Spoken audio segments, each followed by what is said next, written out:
Täna oleme tulnud Jeruusalemma ühte kõige kõhedamasse paika, Ben Hinnomi või siis ka lihtsalt Hinnomi orgu. Veel tänagi siin kõndides lisab sünguse tunnet seda lõunaküljest piirav, ähvardavalt sünge kaljusein, justkui andes edasi seda koledust, mis siin mitmekümne milleeniumi jooksul on korda saadetud. Nimest Ben Hinnom tuletus vana-kreekakeelne sõna Gehenna, mida Jeesuse ajal kasutati sageli võrdpildina põrgust. Ja heebreakeelne sõna Gehinnom oli juudi eskatoloogias jumaliku karistuse paik õelatele. See väljend erines heebreakeelsest sõnast Sheol, surmavald, mis tähendas neutraalsemat kohta, kus asusid surnute hinged. Kui 1611. aastal ilmus King James piiblitõlge, siis selles oli juba mõlemad sõnad tõlgitud meile tänaseks tuntud ühe sõnaga põrgu. Teise templi aegu, kui Jeruusalemma linna lõunapoole müür kõrgus selle kaljuni, mis oli Ben Hinnomi oru serval, oli selle kohal värav, mida nimetati sõnniku väravaks. Sellest visati välja Jeruusalemma linna prügi, heideti orgu ja see süüdati seal põlema. Jeesus kasutab seda igapäevaselt jeruusalemlaste silme ees olevat ebameeldivat pilti kohutavast ööpäeva ringsest põlevast orust võrdpildina igavese hukatuse tulest. Ja kui su käsi sind pahandab, raiuda maha. Parem on sul vigasena minna ellu, kui et sul on 2 kätt ja pead minema põrgusse. Siinses orus ei kustunud prügi põlemise tuli ööd ega päevad. Siia heideti jeruusalemlaste esemed, mis olid neile muutunud kasutuks. Just nii, nagu meiegi teeme tänasel päeval. Me heidame kõik oma kasutud väärtusetuks muutunud esemed kas jäätmejaama või siis lihtsalt segaprügi hulka. Sama võrdpilti kasutades väljendab Jeesus, et niisamuti toimib Jumal kasutute inimestega. Paljude jaoks on raske ette kujutada, et Jumal heidab ühel päeval põlevasse tulle need, kes ei ole meelt parandanud ja on hüljanud tema armastuse ohvri Jeesuse. On ilmne, et Jeesus soovis selliselt põrgut kirjeldades hoiatada igat täna elavat inimest, et nemad ei osutuks ühel päeval kõlbmatuks. Need sõnad on meile täna seda enam tõsise kaaluga, et seda on meile kõnelenud Jumala poeg isiklikult ja seistes kusagil enam-vähem siinsamas piirkonnas. Ja ma nägin surnuid, suuri ja pisukesi seisvat aujärje ees ja raamatud avati. Ja teine raamat avati, see on eluraamat. Ja surnutele mõisteti kohut seda mööda, kuidas raamatusse oli kirjutatud nende tegude järele. Ja meri andis tagasi need surnud, kes temas olid. Ja surm ja surmavald andsid tagasi surnud, kes neis olid. Ja igaühele mõisteti kohut tema tegude järele. Ja surm ja surmavald heideti tulejärve. See on teine surm, tulejärv.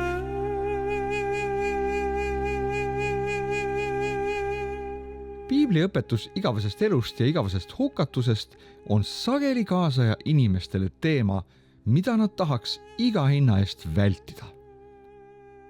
Tänapäeva üha pehmenevas ühiskonnas on seda teemat hakanud kahjuks vältima ka kristlikud kogudused ja isegi muutma väga selget ja ühemõttelist Jeesuse enda õpetust igavesest hukatusest kuni lausa põrgu olemasolu eitamiseni.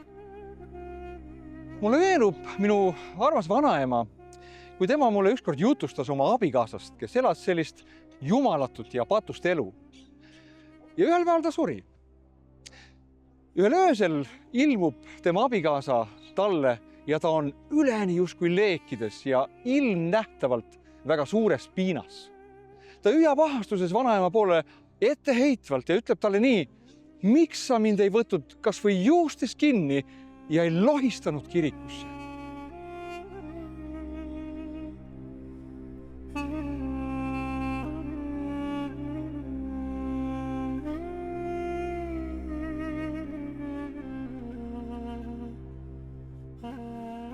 Nüüd vaatame, mis siis õieti selles orus siin pika ajaloo jooksul on toimunud. Mis juba Jeesuse ajaks oli saanud sellise sünge varjulise kuulsuse ja igavese hukatuse sünonüümse nimetuse. Manasse oli kuningaks saades 12 aastat vana ja ta valitses Jeruusalemmas 55 aastat. Tema tegi kurja Jehova silmis nende rahvaste jõleduste eeskujul, kelled Jehova oli ära jäänud Iisraeli laste eest. Tema ehitas jälle üles ohvrikünkad, milleta isa Hiskia oli maha kiskunud ja ta püstitas altareid paalidele, valmistas Ashera kujusid ja kummardas kõiki taevavägesid ning teenis neid. Tema ehitas altareid Jehova kotta, kuigi Jehova oli ütelnud, Jeruusalemmas peab minu nimi olema igavesti. Tema ehitas altareid kõigile taevavägedele Jehova koja kumbagi õue. Tema laskis oma pojad tulest läbi käia Ben-Hinnomi orus, toimetas lausumist ja kuulutas märkidest, nõidus ning seadis vaimude manajaid ja ennustajad. Ta tegi palju kurja Jehova silmis ja vihastas teda. Just siin, selles samas orus, kus me siin praegu seisame, püstitaski Juuda kuningas Manasse sellise põletusahju, mida nimetati Tofetiks. Ahi, kus lapsed said ohverdatud oma vanemate poolt ebajumalatele. Mis on hämmastav on see, et selline kuningas kui Manasse, kelle isa oli Hiskia, kes oli üks jumalakartlikumaid kuningaid üldse kogu Iisraeli kuningate ajaloo jooksul, ei otsustanud järgida oma isa pärandit, vaid toimis sellele otse vastupidiselt. Ta oli sedavõrd fanaatiline ebajumala kummardaja, et näitas ise rahvale kurja eeskuju, lastes oma pojad esimesena põlevasse inimohverduse ahju langeda. See Manasse püstitatud põlev ohverdusahi oli ehitatud elavate laste ebajumal Moolokile ohverdamiseks. See loob meie silmad ette pildi sellest, et kord heidetakse inimesed igavesse tulle. Ainukese vahega, et siin nad põlesid surnuks, kuid põrgutuuli, millesse heidetakse inimeste hinged, ei põleta surnuks igavesi olendeid. On hämmastav, et Jeesus, kes oli taevase isa Jumala läkitatud armastuse kehastus, kõneles igavesest hukatusest, igavesest tulest, tulejärvest ja kirjeldades veel muude õõvastavate näidetega seda kohutavat reaalsust, mis ootab ees neid, kes teda hülgavad. Jeesus kõneles palju enam põrgust ja igavesest hukatusest kui taevast ja selle ilust. Meie sõnumites on see paraku vastupidi. Üha rohkem me väldime oma jutlustes, õpetustes otseseid vihjeid põrgule. Me loodame inimesi rohkem meelitada taevaga, kuid kardame rääkida põrgust, kartes neid liigselt traumeerida. Parem šokeerida täna, kui ärgata igavikus koledale reaalsusele. Veelgi hämmastavam on tõsiasi, et Jeesus ei maininud oma kuulajatele põgusalt põrgust. Ta lausa kirjeldas seda detailides, selgitades põhjuseid, miks inimesed leiavad endid ühel päeval kas põrgust või taevast. Järgmine lugu on Jeesuse pikim ja detailsem kirjeldus surmajärgsest elust ja sellest, kummal pool me igavikku veedame. Loeme sellest loost nüüd tervikuna kõik ette, mida Jeesus siin detailides meile selles loos rääkis. Oli üks rikas mees, see riietus purpuri ja kalli lõuendiga ja elas iga päev rõõmsasti ja suuresti.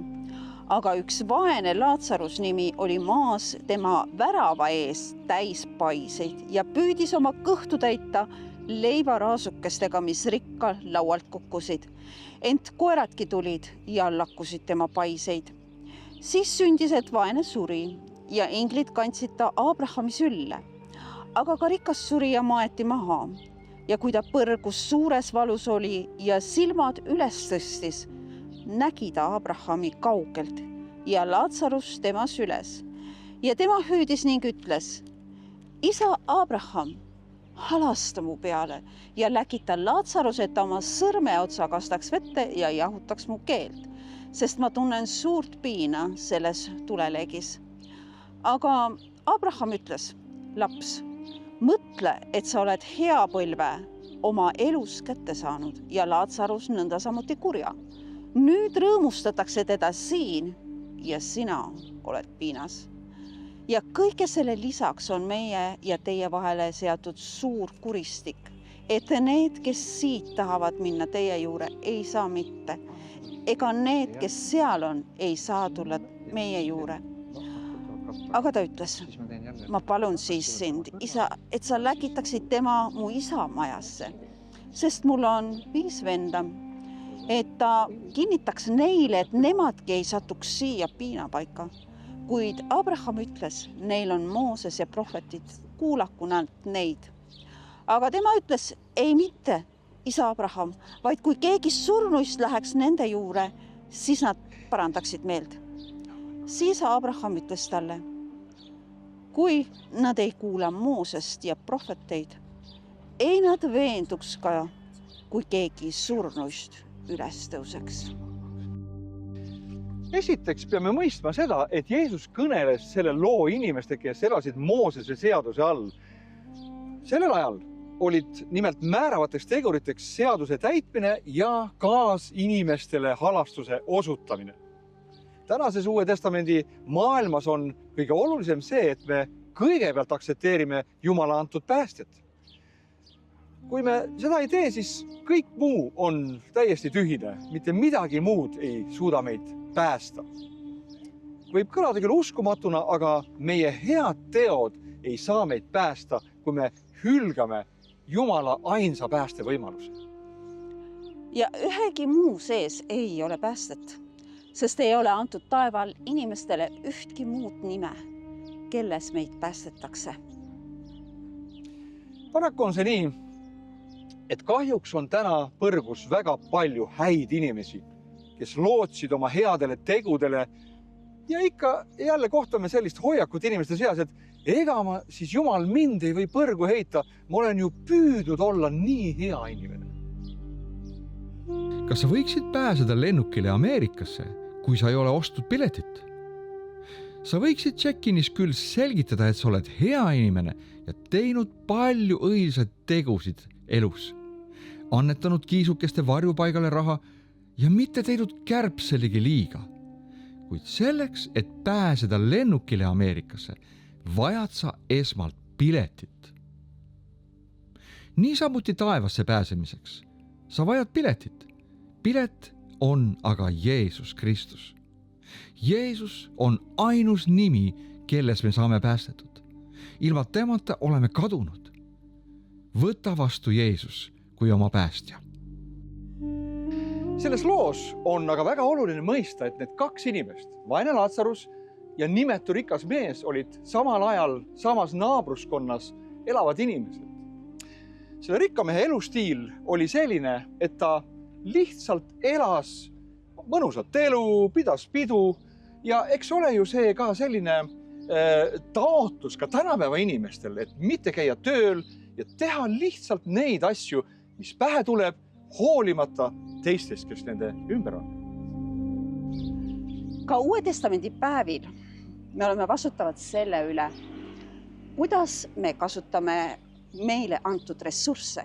Isegi siis, kui oleme kristlased ja omame oma päästepiletit taevasse. Meie vastutus on osutada halastust nende vastu, kes on puuduses. Rikkamehe eluviis on meile hoiatuseks. Kas me märkame neid, kes vajavad meie ümber abi? Kui palju me kristlastele külvame puuduse kannatajate inimeste eludesse?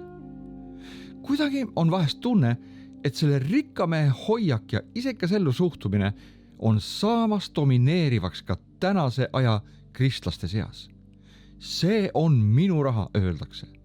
Mina olen seda ise teeninud. Teie teeniga ise omale raha. Peame mõistma, et meie edenemine finantsides, see on and Jumalalt. Tema on meid õnnistanud. Kas näeme seda nii? Kas märkame neid, kes meie ümber vajaks abi. Üldlevinud arvamus on see, et kui me oleme surnud, siis see on nagu kuskil unenäos oleks. Me ei tunne midagi, me ei taju valu ega ole meil mingisuguse füüsilisi tundeid. Ometi me näeme sellest loost, et rikas mees tundis suurt piina, janu, valu ja igatsust lähedast järele. See on üsnagi sarnane meie tunnete ja hingemaailmale, nagu me oleks siin maapealses elus. Pane tähele, et rikas mees tundis ära Laatsaruse, kes tema prügikasti heidetud toidujäätmetest toitus. Ta tundis janu, nii nagu meie täna tunneme. Tal oli olemas 5 sõrme, keel, millel olid samalaadsed retseptorid, mis tundsid janu. Võime vaid järeldada, et nii taevas kui põrgus on meil säilinud samad reaalsuspõhised tundmised ja seda ei saaks kuidagi unenäo seisundiga võrrelda. Selle loo lõpus tõi Jeesus esile ühe olulise võtmesõna. See on meeleparandus. Rikas mees teadis põrgus olles, et tema 5 venda elavad samalaadset jumalatut, isekat elu just praegu. Nii taevas kui põrgus olijad tunnetavad meie maailma väga reaalselt ja teavad, millises seisuses ja igaviku valmiduses on keegi maa peal. Rikas mees teadis, et kui tema vennad praegu sureks, siis nad oleks samas piinapaigas koos temaga. Ta palub anudes nende eest. On huvitav täheldada, et olles põrgus suures piinas on rikkal mehel säilinud kaastunne kadunute pärast. Kuid keegi, kes olles põrgus, ta ei soovi jagada enda piinu, sest tõesti need on meie ettekujutuse piire ületavad. Ükskõik kui palju me seda teemat ka ei analüseeriks, ei suuda me ikkagi ette kujutada põrgut selle koleduses. Kuid me peaksime omama endas Jumala kartust, et uskuda Jeesuse sõnu selle paiga vältimiseks. Kahjuks paljud peavad seda kas naljaks või ebareaalseks muinasjutuks. Inimloomusele on omane liiga tõsised teemad keerata lihtsalt naljaks. Kui palju on täna kasutatud põrgu temaatikat selle üles naljaheites? Kui Charlie Chaplinit ükskord küsiti, kas ta sooviks minna taevasse või põrgusse, siis ta vastas, kliima pärast ma sooviksin minna taevasse, kuid seltskonna pärast ma sooviksin minna põrgusse.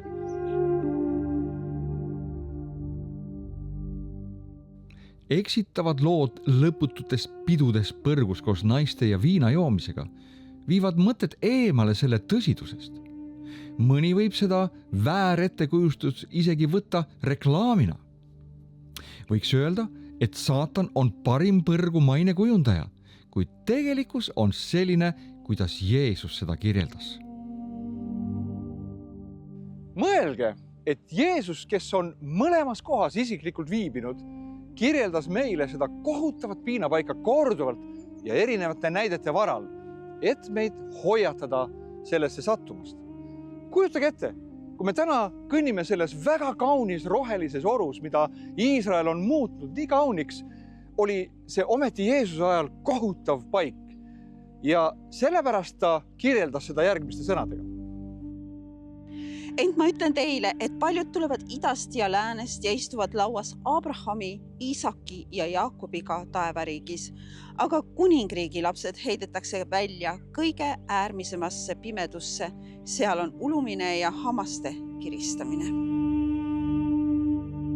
Jeesus kirjeldab detailides selle hukatuspaiga piinasid. Ta ütleb, seal on ulumine ja hammaste kiristamine.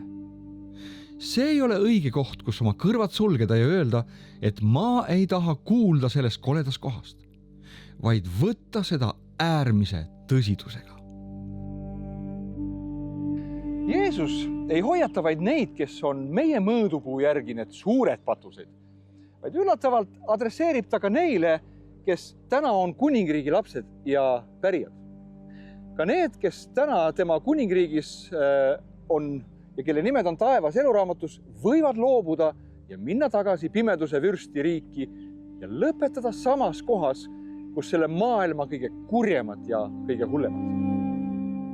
Kes võidab, see pärib selle ja mina olen temale jumalaks ja tema on minule pojaks. Aga argade ja uskmatute ja jälkide ja tapjate ja hoorajate ja nõidade ja ebajumalateenijate ja kõigi valelike osa on tule ja väävliga põlevas järves. See on teine surm. Siin on sõnum ja hoiatus tagasi langenutele. Pöörduge ja tulge tagasi Jumala juurde, et ei leiaks ennast ühel päeval sellest kohutavast kohast. Kuid tuleme korraks veel tagasi rikka mehe ja vaese Laatsaruse loo juurde, mis on kõige detailide rohkem loori kergitamine selle hukatuspaiga tegelikkuse eest. Rikas mees tundis kaugelt ära Aabrahami, kuigi ta ei olnud teda eladeski näinud, ja Laatsaruse, kes sõi toidujäätmed tema prügikasti visatud ülejäägist. Tõenäoliselt oli selle räbalates räpase ja haigustest muserdatud mehe välimus ausse tõstetuna radikaalselt muutunud, kuid rikas mees tundis ta ikkagi ära. Taevas ja põrgus on teineteise tundmine ja info vastuvõtmine kõrgemal tasandil kui maa peal. Paljud inimesed, kes on käinud nägemuses taevas, on jutustanud seda, et nad on kohanud inimesi, keda nad pole kunagi varem elus näinud, aga ometi on need inimesed ära tulnud. Sest nüüd me näeme nagu peeglist tuhmi kujutist, aga siis palgest palgesse. Nüüd ma tunnetan poolikult, aga siis ma tunnetan täiesti, nagu minagi olen täiesti tunnetatud. Ka Abraham omas mõlema kohta täielikult infot. Ta teadis, millist elu oli rikas mees elanud maa peal ja samuti Laatsarus. Ta teadis, et nad mõlemad olid õiglase Jumala kohtumõistmise alusel saanud kätte oma välja teenitud palga. Rikas mees palub isa Abrahami, et ta saadaks Laatsaruse evangelistina kuulutama meeleparandust tema vendadele. Ta arvas, et kui Laatsarus, keda ka tema vennad hästi tundsid, tõuseb üle loomulikult surnust elule ja nad kuulevad tema jutustust sellest, mida ta teispoolsuses nägi ja koges, siis nad parandavad meelt. Kuid Abraham ei tee rikkale mehele sellist erisust. Tema vastus on väga resoluutne. Neil juba on piisav hoiatus Tooras ja prohvetites kirjutatud sõna näol. Kui neid ei veena Jumala sõna, siis ei tee seda ka üleloomulikud imed. Meie pikaajaline teenistuse kogemus kinnitab seda sama. Me oleme üle 25 aasta kuulutanud inimestele evangeeliumi väga piltliku ja mustvalge draama Taevaväravad ja põrguleegid kaudu. Oleme teinud seda eri maades ja oleme näinud just sama. Me kohtame pidevalt inimesi, kes tunnistavad, et just selle teenistuse lõpus otsustasid nad teha oma elus meeleparanduse. Kuid kahjuks on ka palju vastupidiseid näiteid. Inimesed, kes elavad rikkamehe moodi jumalatult, jalutavad uksest külmalt välja. See ei veennud neid tegema oma eluspööret. Abrahamil oli õigus. Kui keegi ei paranda meelt, kui ta kuuleb evangeeliumi, siis ei veena teda ka ühegi üleloomuliku imega. Võttes kokku Jeesuse jutluste analüüsi taevast ja põrgust, leiame üllatudes, et ta jutlustas evangeeliumitest vähemalt 6 korral otseselt põrgust ja vaid 1 korral taevast. Statistika kõneleb enda eest. Me ei vaja niivõrd kirjeldust taevast, sest me oleme sinna teel ja meil on terve igavik, et selle paiga ilu avastada. Kuid kui me satume oma kõva südame ja hoolimatuse tõttu põrgusse, siis ei ole enam midagi võimalik muuta, sest põrgust ei ole tagasiteed. Sellest süngete kaljudega ümbritsetud kohast lahkudes võtame kokku selle sõnumi sellesse ühte lausesse. Meie igaühe elu lõpus ootab meid ees kas autasu või karistus. Oleks väga rumal ignoreerida niivõrd tõsist hoiatavat sõnumit Jeesuse enda huulilt. See sobib kokku ka järgmise kirjaga Hebrea tekstist. Kuidas me siis võime pääseda paku, kui me ei hooli nii suurest päästest, mis oma kuulutuse alguse sai issandalt ja mille kinnitasid meisse need, kes seda kuulsid? Jumal soovib, et kõik inimesed tuleksid meeleparandusele ja et keegi ei peaks veetma oma higaviku hukatuses. Las kõlada see piibli kuldne salm selle episoodi lõpuks. Sest nõnda on Jumal maailma armastanud, et ta oma ainusündinud poja on andnud, et ükski, kes temasse usub, ei saaks hukka, vaid et temal oleks igavene elu. Sest Jumal ei ole oma poega läkitanud maailma, et ta maailma üle kohut mõistaks, vaid et maailm tema läbi õndsaks saaks.